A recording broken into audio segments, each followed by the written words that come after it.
అండి నమస్తే. చాలామంది రైస్ తినొద్దు అని చెప్తున్నారు. కానీ అది ఏ రైస్ తినాలి, ఏ రైస్ తినొద్దు అని మాత్రం క్లారిటీగా చెప్పట్లేదండి. చాలామందికి దేశీయ వరి వంగడాలు అనేవి తెలియటం లేదు. మనకి ఈ రోజుల్లో షుగర్, బీపీ, గుండె జబ్బులు ఎందుకు వస్తున్నాయి అంటే మనం తినే ఆహారం అండి. ఈరోజు మనం పిల్లలకైనా మనకైనా విషం ఇస్తున్నామా, లేదంటే ప్రకృతి వ్యవసాయంలో పండించిన మంచి ఆహారం ఇస్తున్నా అనేది మనం తెలుసుకోవాలి.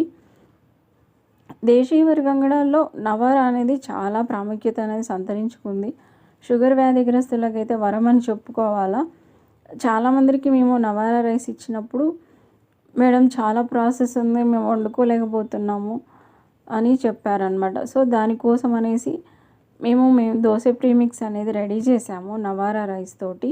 ఇది పూర్తిగా ప్రకృతి వ్యవసాయం సిద్ధంగా పండించిందండి నవారా రైసు. సో దీనివల్ల ఏంటంటే మార్నింగ్ ఎమ్మటే ఈజీగా వాటర్ యాడ్ చేసుకొని ఉండలు లేకుండా కలుపుకొని ఎట్లాంటి పెనం మీదైనా వేసుకోవచ్చండి, ఈజీగా వచ్చేస్తుంది. దీంట్లో నో ప్రిజర్వేటివ్స్. సో మన పిల్లలకు కూడా ఇది తినిపించడం వల్ల వాళ్ళకి బ్లడ్ లెవెల్స్ అనేవి పెరుగుతుంది. షుగర్ వాళ్ళకి కూడా షుగర్ కంట్రోల్ అవుతుంది. పురుషుల్లో అయితే నరాల బలహీనత అనేది కూడా తగ్గిపోతుందండి. దేశీయ వరి రకాల్లో మనం రోజు తినడానికి సన్నాలు కూడా ఉన్నాయండి. సో నేను ముందు వీడియోలో వాటి గురించి కూడా చెప్తాను. థ్యాంక్ యూ అండి. Thank you very much.